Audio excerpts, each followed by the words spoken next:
Right, so what is going on? Welcome back to the channel. This is a new series. Well, it's not exactly new, is it? Because I've done two videos similar to this before, but it's the top five series. So obviously, it's my personal opinion. So, like my life. So the football matches I've been to, my Xbox 360 games, blah blah blah blah. You get the gesture. So in today's video, it's going to be top five films that I watch of watching my lifetime. Now, if you know me, I'm not a film person much at all. You know, sitting and eating popcorn watching a film is not really me. I much prefer to sit and drink a beer, watch Man United lose, or watch Coronation Street. So there you go.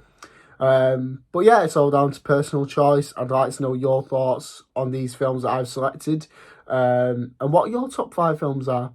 You know, so we're gonna go into number five. So number one is the best film that I think personally is the best, and nothing can really beat it.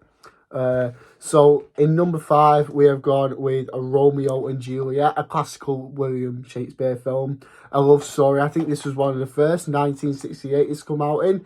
The film duration is 132 minutes, but yeah, that's the content you get inside. Obviously, with all the scenes and obviously the disc to play.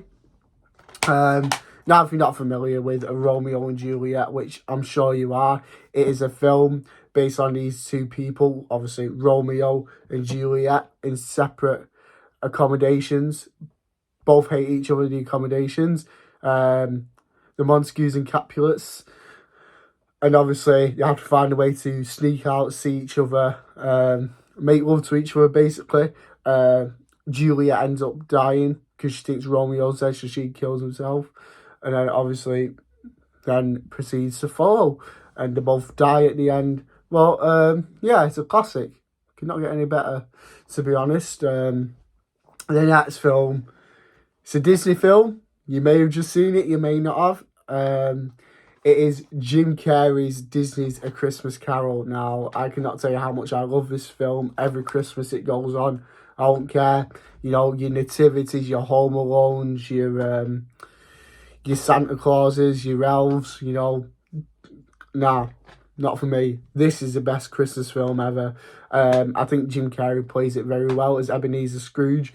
The likes of Gary Oldman as well are in the film. You know, fantastic actors. But I think this is the best. This is the best adaptation of A Christmas Carol. We can't even lie. So that's what's inside. I'll open it up for you. So obviously you get the usual Disney stuff, the disc, and the film's on for 92 minutes now.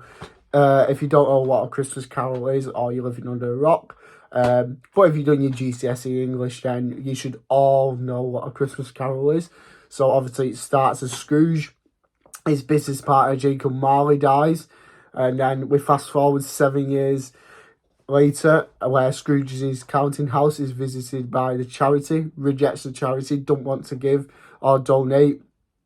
Wants all the kids to basically die and decrease the surface population. You know, once the union workhouse is still up and running, he don't want to open his wallet, if I'm being honest. He goes home that night, Christmas Eve, 7 years after Jacob Marley died, gets visited by Jacob Marley. Then Jacob Marley warns him that three spirits are going to come and haunt him, so the ghosts of Christmas past, present and future.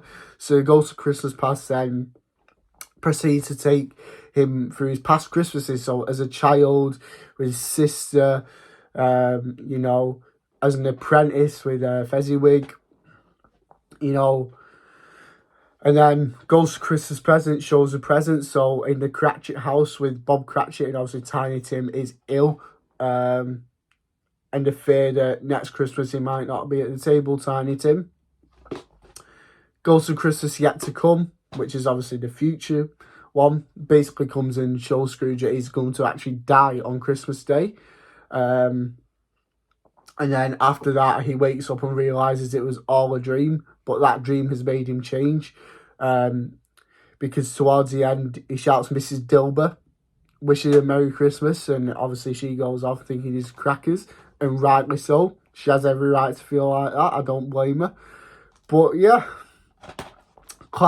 classic film. 2009, Jim Carrey's A Christmas Carol. What a film. Right, we are going to go on to the next film now. It's another Disney film.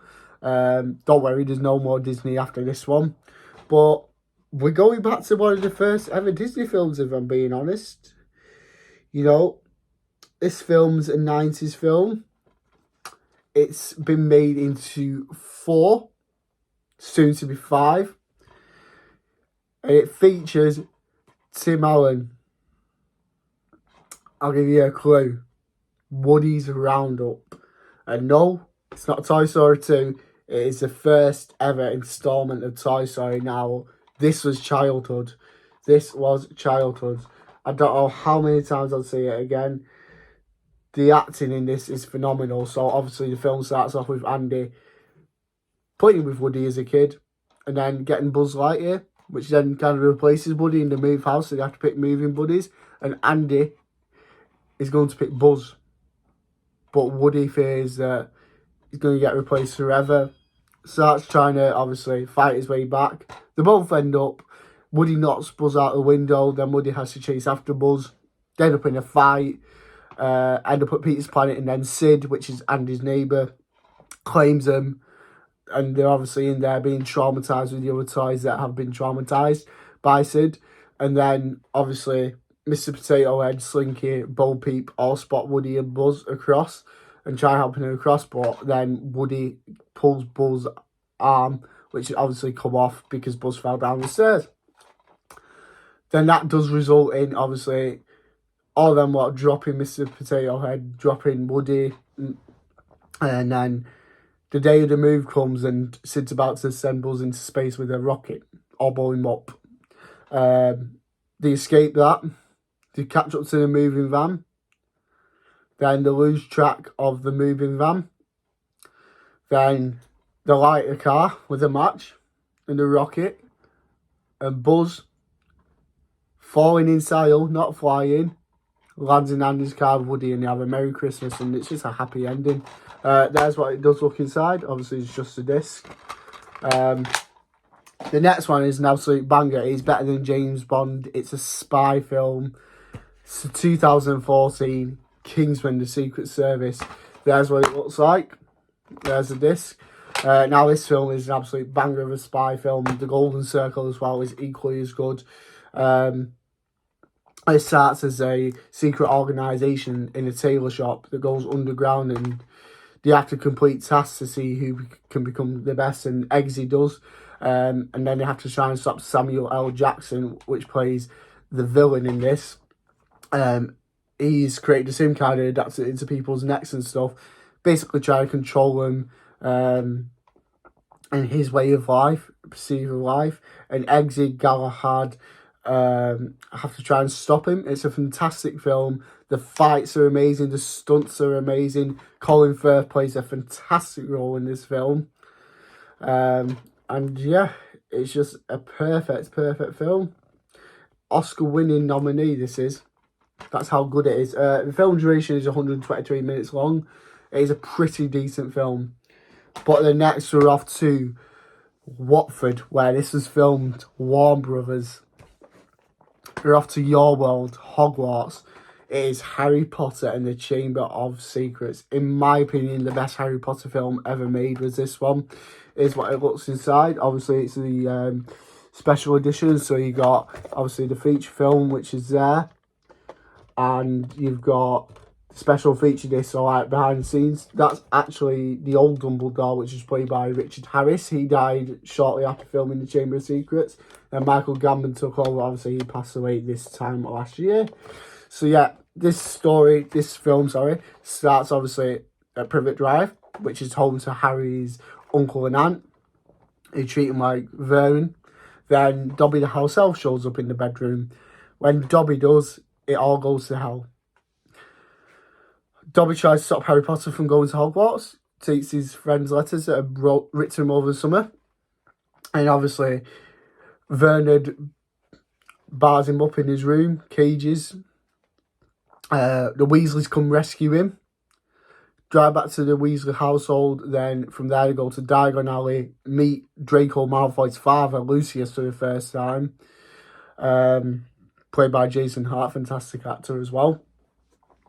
So obviously meet Draco's father, gives him a bit of a stern warning.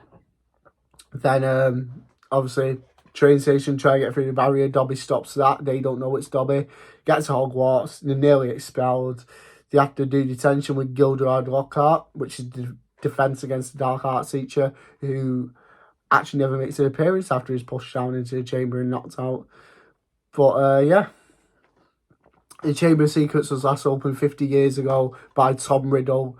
They're trying to find out who opened the Chamber of Secrets. Harry does find out that Tom Riddle opened the Chamber of Secrets 50 years ago. The one who opened the chamber in this film is Ron Weasley's sister, Ginny Weasley, which was forced by Tom Riddle because Lucius Malfoy slipped Tom Riddle's diary into her bag in Diagon Alley in the bookshop. So that's how she got cursed then to open the Chamber of Secrets and told by Tom what to do, like petrify Filch's cat, petrify Hermione Granger, you know, Colin Creaney as well. You know, it's just full, fantastic of adventure and fun of a film. It is on for 154 minutes, so that's why, obviously, it's a long film, but one that you'll enjoy. Right, so if you guys enjoy this video, remember to like, comment and subscribe if you're not already, and I'll see you in the next one.